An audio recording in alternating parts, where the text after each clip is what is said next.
한국 인터넷에서는 다양한 공포 이야기가 많이 공유됩니다. 여기서는 그런 공포 썰 중 하나를 길게 풀어보겠습니다. 이 이야기는 단지 픽션일 뿐이며 상상력을 즐기기 위한 것입니다. 어느 날 밤 서울의 대학가 근처 자취방에서는 조용히 시험 공부를 하던 지원이라는 대학생이 있었습니다. 지원은 다음 주에 있을 중간고사를 대비하느라 며칠째 집에만 틀어박혀 공부에 매진하고 있었습니다. 그녀의 자취방은 좁고 낡았지만 학교와 가까워서 유용했습니다. 지원은 보통 밤늦게까지 공부를 하고 새벽에 잠이 드는 생활을 반복하고 있었습니다. 그날도 역시 지원은 책상에 앉아 노트 필기와 참고서를 뒤적거리며 시간을 보내고 있었습니다. 자정이 넘어갈 무렵 창밖에서 이상한 소리가 들리기 시작했습니다. 누군가 문을 두드리는 듯한 소리였습니다. 지원은 처음에는 바람 소리일 거라 생각하고 크게 신경 쓰지 않았습니다. 그러나 시간이 지날수록 그 소리는 점점 더 커졌습니다. 문을 두드리는 소리는 일정한 간격으로 반복되었고 마치 누군가 의도적으로 소리를 내는 것처럼 느껴졌습니다. 지원은 창문을 통해 바깥을 내다보았습니다. 그러나 밖은 어두운 골목길 뿐 아무도 보이지 않았습니다. 그녀는 조금 무서운 마음이 들었지만 괜히 신경을 쓰면 피곤해질 것 같아 다시 공부에 집중하려 했습니다. 하지만 그때 지원의 휴대폰이 울리기 시작했습니다. 발신자 불명의 번호였지만 순간적으로 그 소리는 그녀를 초조하게 만들었습니다. 지원은 전화를 받았지만 아무도 대답하지 않았습니다. 전화기 너머에서는 이상한 숨소리만 들릴 뿐이었습니다. 불안을 느낀 지원은 황급히 전화를 끊었습니다. 그때 다시 창문을 두드리는 소리가 들려왔습니다. 이번엔 더욱 강렬하고 빠르게 문을 두드렸습니다. 지원은 두려움이 몰려오기 시작했습니다. 주변 친구들에게 연락을 해볼까 했지만 어느새 시계는 새벽 2시를 넘기고 있었습니다. 결국 지원은 TV를 켜서 소리를 크게 올려 그 두려운 소리를 잊으려 했습니다. 뉴스에서는 최근 이 지역에서 밤에 방문자에 관한 이상한 사건들이 발생하고 있다고 보도하였습니다. 여러 주민이 밤중에 이상한 소리를 듣거나 방문에 알 수 없는 흔적이 남겨져 있었다고 신고한 것입니다. 그 이야기는 지원을 더욱 무섭게 만들었습니다. 그러다 갑자기 집안의 불이 깜빡거리며 꺼졌다 켜졌습니다. 정전인 듯 했지만 순간적으로 방문 쪽에서 낯선 그림자가 스쳐 지나가는 것이 보였습니다. 지원은 온몸이 경직된 채로 숨죽이고 있었습니다. 그 순간 다시 전화가 울렸습니다. 이번에는 문자 메시지가 도착했습니다. 밖에 나가 라는 짧고도 섬뜩한 메시지였습니다. 지원은 전화기를 들고 침대에 웅크려 무엇을 해야 할지 몰랐습니다. 그때 또다시 두드리는 소리가 하지만 이번에는 문이 아니라 창문에서 들려왔습니다. 그녀는 소리를 지르고 싶었지만 목소리가 나오지 않았습니다. 이 상황에서 무엇을 해야 할지 몰랐던 지원은 경찰에 전화를 걸려고 생각했지만 이미 머리는 공포로 멈춘 상태였습니다. 어찌할 바를 모르는 가운데 창문에 드리워진 그림자는 점점 선명해졌습니다. 마치 고양이가 집안의 생쥐를 노리듯 창밖에서는 무언가가 천천히 움직이고 있었습니다. 지원은 계속해서 심장이 쿵쾅거리는 소리를 들으며 전전긍긍할 수밖에 없었습니다. 그때 갑자기 현관문에서 큰 소리가 나더니 누군가 문을 여는 듯한 소리가 들려왔습니다. 지원은 본능적으로 침대 아래로 숨어들었고 눈을 질끈 감았습니다. 얼마나 시간이 지났을까요? 방문이 열리고 마치 서늘한 바람이 스치는 것 같은 감각이 들었습니다. 누군가 방 안에 들어오는 소리가 명확하게 들려왔다가 이내 사라졌습니다. 한참을 그렇게 떨고 있던 지원은 조심스럽게 한쪽 눈을 뜨고 방 안을 살폈지만 아무것도 보이지 않았습니다. 모든 것이 조용해졌고 집안의 불도 다시 정상적으로 돌아왔습니다.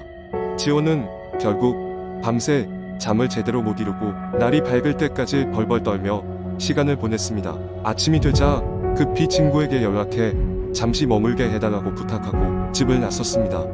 그날 이후 지원은 그 집에서 나왔고 다행히도 이후로는 밤에 방문자를 마주하진 않았습니다. 그녀는 여전히 그날 밤의 일이 환영이었기를 바라며 새로운 자취방에서 조용히 새로운 생활을 시작했습니다. 하지만 가끔씩 그날의 기억은 여전히 그녀를 잠에서 깨우곤 했습니다. 그리고 아직도 그날 그녀에게 문자 메시지를 보낸 사람의 정체는 알 수 없는 채로 남아있는 미스터리로 남아있습니다. 두 번째 이야기, 어느 한적한 시골 마을 그곳에는 한 채 오래된 저택이 있었다.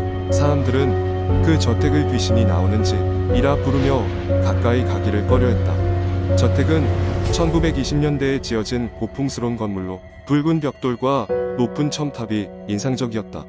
하지만 세월이 흐르면서 저택은 점차 황폐해졌고 언제부턴가 그곳에서 이상한 소문이 돌기 시작했다. 밤마다 울려 퍼지는 여인의 그 느낌, 그리고 창가에 나타나는 창백한 얼굴이 바로 그것이었다. 저는 대학 시절 이 저택에 대한 호기심을 참을 수 없어 친구들과 함께 그곳을 탐험하기로 했다. 우리는 용감하게도 저택에 들어가 보기로 결심했다. 그날 밤은 달도 숨겨진 흐린 밤이었다. 손전등을 준비하고 무섭기는 하지만 기대감을 감출 수 없었다. 저택에 들어서자마자 오래된 나무 바닥이 우리의 무게를 감당하지 못하고 삐걱거렸다. 먼지가 내려앉은 가구들과 찢어진 커튼 벽에 걸린 낡은 초상화들은 마치 그 시절의 시간을 고스란히 간직하고 있는 듯했다. 분위기가 으스스하기 그지없었지만 우리는 탐구 정신이 가득했다. 1층을 대충 살펴본 후 2층으로 발걸음을 옮겼다. 그곳은 더욱 음침했다. 갑자기 방 한쪽 구석에서 이상한 소리가 들렸다. 마치 누군가 벽을 긁는 소리 같았다. 우리는 서로를 바라보며 한동안 말을 잇지 못했다. 긴장감이 최고조에 달할 무렵 벽장이 저절로 열렸다. 안에는 아무것도 없었다. 그 순간 등 뒤에서 차가운 바람이 불어왔다. 친구들 중 하나가 소리쳤다. 우리가 여기서 뭘 찾고 있는 거야? 그냥 돌아가자. 그러나 저는 이 상황이 더 흥미로웠다. 우리는 저녁 내내 저택을 뒤졌고 결국 2층에서 이상한 일기장을 발견했다. 일기장은 저택의 첫 주인으로 추정되는 여성의 것이었다. 그녀는 저택에 대한 애착과 함께 자신이 겪은 기묘한 경험들을 기록하고 있었다. 특히 마지막 장에는 이런 내용이 적혀 있었다. 나는 이곳에 묶여 있다. 나의 영혼은 방황하고 있으며 이 저택을 떠날 수 없다. 우리는 불안한 마음으로 일기장을 덮었다. 그때 저택 전체에 기괴한 웃음소리가 울려 퍼졌다. 당황한 우리는 저택을 빠져나가려 했지만 출입문이 굳게 잠겨 있었다. 누군가 들여다보는 듯한 느낌에 뒤돌아보니 복도 끝에 창백한 여인의 얼굴이 떠올라 있었다. 그 눈빛은 무엇을 말하려는 것인지 알 수 없이 슬픔과 분노가 뒤섞여 있었다. 그날 밤 우리는 필사적으로 출구를 찾아 돌아다녔고 다행히 작은 창문을 통해 탈출할 수 있었다. 아침이 되어 겨우 마음을 진정시키던 중 우리 중 한 명이 말했다. 저 얼굴은 분명히 초상화 속 여인이었어. 그 뒤로 우리는 그 저택을 다시 찾지 않았다. 하지만 가끔씩 TV에서 그 저택에 대한 이야기가 나오면 그날의 공포가 생생하게 떠오르간다. 누군가는 저택이 허물어졌다고 하지만 또 누군가는 아직도 그곳을 지키는 존재가 있다고 믿는다. 아마도 그 저택은 여전히 그 자리에서 사람들을 기다리고 있을 것이다. 세 번째 이야기. 나는 한적한 시골 마을에 살고 있었다.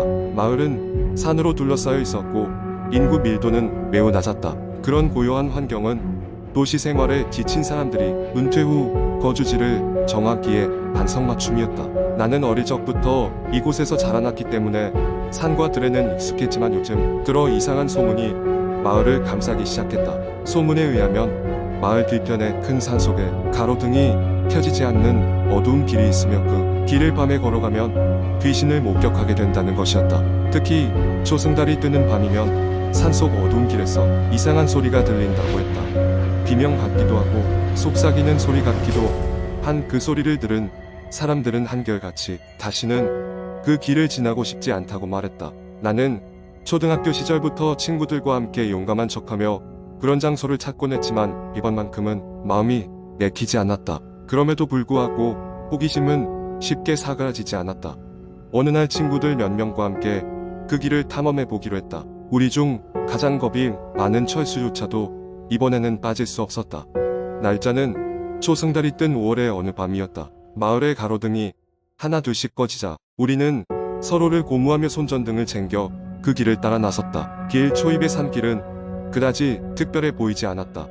오히려 가끔씩 새어나오는 풀벌레 소리가 고요한 밤에 정취를 더했다. 하지만 길을 따라 조금씩 걸어가자 분위기는 점차 묘하게 변해갔다.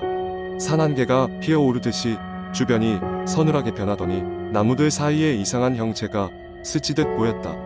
모두가 긴장한 채 한 곳으로 시선을 모으며 속도를 늦추었다. 경계심이 점점 깊어지는 가운데 그 음산한 소리가 들려오기 시작했다. 쉬, 갑작스레 등골이 오싹해오는 느낌에 우리는 서로의 얼굴을 바라보며 뜻모를 공포에 휩싸였다.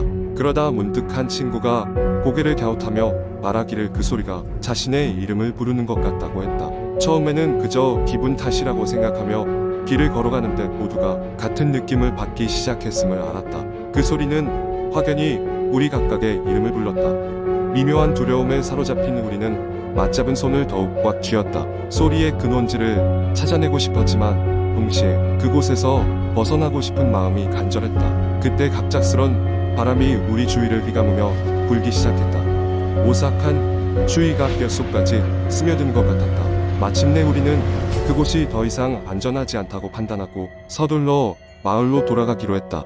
돌아오는 길 나누어 입을 열지 못했다.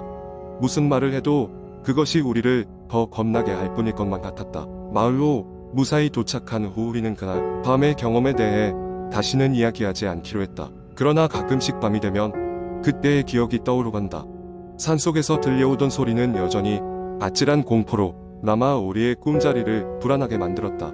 이후로도 그 길에 대한 소문은 점점 더 무성해졌지만 우리 중 그 누구도 그 후로 다시는 그곳에 가지 않았다. 사람들이 아무런 위험 없이 마을을 드나드는 모습을 볼 때마다 그저 다행이라고 여길 뿐이었다. 과연 그곳에서 정말로 무슨 일이 있었던 걸까? 그건 아마 평생 우리만의 수수께끼로 남게 되리라.